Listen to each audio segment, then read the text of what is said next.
ఎన్నో రోజుల నుంచి ఎన్నో సంవత్సరాల నుంచి వింటున్నాం మనం ఈ మాట, రైతే రాజు అని. కానీ రైతు రాజు ఏడైతున్నాడు? రైతు ఇప్పటికీ బానిసనే అవుతున్నాడు. ఎన్ని నష్టాలు వచ్చినా, ఏం లాభం లేకున్నా, అందులో రూపాయి కూడా రాకున్నా కూడా ఆ రైతు వ్యవసాయాన్ని చేయడం ఏ రోజైనా మానేస్తున్నాడా? తెలంగాణలో ఒకప్పుడు రైతు గోసలు ఇంత అంతా కాదు. నీళ్ళ కోసం కానీ ప్రతి దానికోసం రైతు అష్ట కష్టాలు పడుతుండే. తర్వాత ఈ ప్రాజెక్టులు వచ్చినాయి. ఈ ప్రాజెక్టుల ద్వారా తెలంగాణలో రైతులు మంచిగా పంట పండించుకుంటా కాస్త అమ్మయ్య మంచిగానే అన్నట్టు ఉన్నారు. కానీ మళ్ళీ ఇప్పుడు ప్రస్తుతం తెలంగాణలో రైతుల పరిస్థితి చూస్తే మళ్ళీ అంతా కూడా మొదటికే వచ్చింది. ఈరోజు రైతులు ప్రభుత్వాన్ని నీళ్ళు ఇయ్యండి అయ్యా, మా పంటలను మేము పండించుకుంటామంటూ అడుక్కునే వరకు ఈ ప్రభుత్వం తీసుకొచ్చింది. అయితే ఇప్పుడు తెలంగాణలో నీళ్ళ రచ్చ మనం చూస్తూనే ఉన్నాము. ఇందులో ఎవరి కరెక్టు, ఎవరి తప్పు, ఎవరిది ఒప్పు అనేది పక్కన పెడితే ఈ మొత్తం సినారియోలో నష్టపోతుంది ఎవరయ్యా అని అంటే అది ముమ్మాటికి రైతులే. ఎందుకంటే ఒక పక్క వర్షాలు లేవు, ఇంకో పక్క ఈ ఏదైతే కాలువలు ఇవన్నీ ఉంటాయో అవి కూడా ఎండిపోతున్నాయి. ఇంకా ఆధారం ఏంది? ఈ ప్రాజెక్టుల ద్వారా వచ్చే నీళ్ళే. కానీ ఈడ ప్రభుత్వం ఏం చేస్తుంది?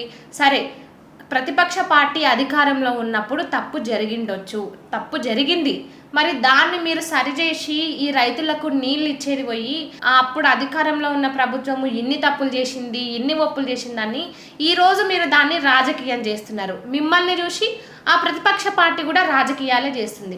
ముఖ్యమంత్రి రేవంత్ రెడ్డి అన్న ఏమంటాడు? ప్రతిపక్ష నాయకులు ఎవరైతే ఉన్నారో వాళ్ళ రక్తాలను ఈ రైతుల పంటల పొలాల్లో జల్లుతాడంట. అసలు ఏం మాట్లాడుతున్నారన్న మీరు?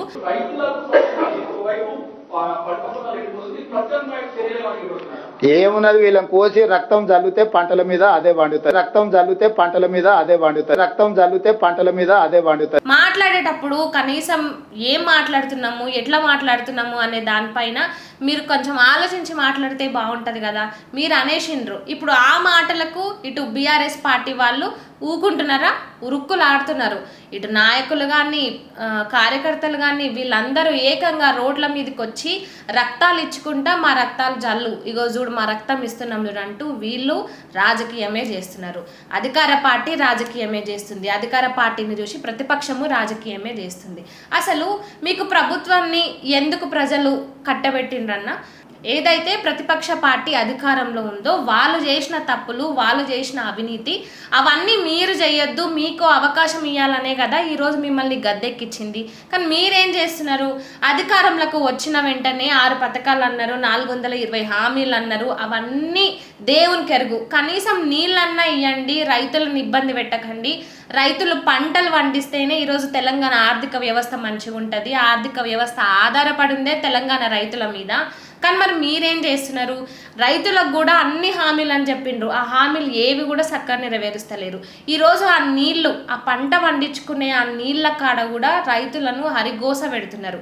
మీ రాజకీయాలు ఉంటే మీరు కొట్టుకోండి, ఏమన్నా చేసుకోండి, కానీ దీన్నంతా కూడా రైతుల మీద ఎందుకు చేస్తున్నారు? ఇక్కడ మొత్తం నష్టపోతుంది రైతులే కదా.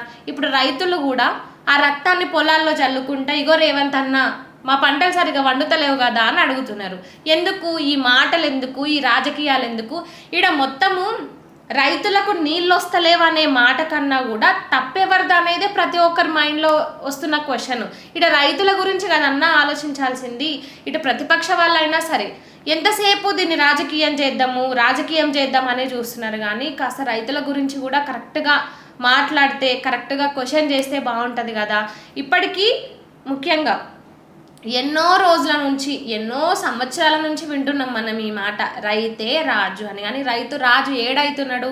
రైతు ఇప్పటికీ బానిసనే అవుతున్నాడు.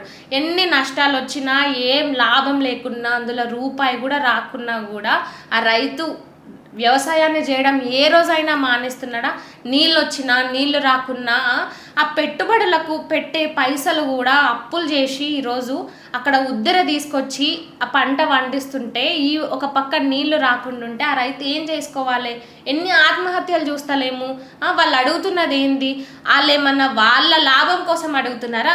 వాళ్ళు పంట పండిస్తే మనకే కదా, మన నోట్లోకి 4 ముద్దలు పోతాయి కదా, మన గురించే కదా వాళ్ళు చేస్తున్నది. అవును, ఇందులో వాళ్ళ స్వార్థం ఉంది అన్నట్టు కూడా కాదు కదా. నష్టం వచ్చినా, లాభం వచ్చినా, ఏం వచ్చినా కూడా ఏ రైతన్నా ఏ ఒక్కరోజైనా వ్యవసాయం చేయకుండా ఆపిండా?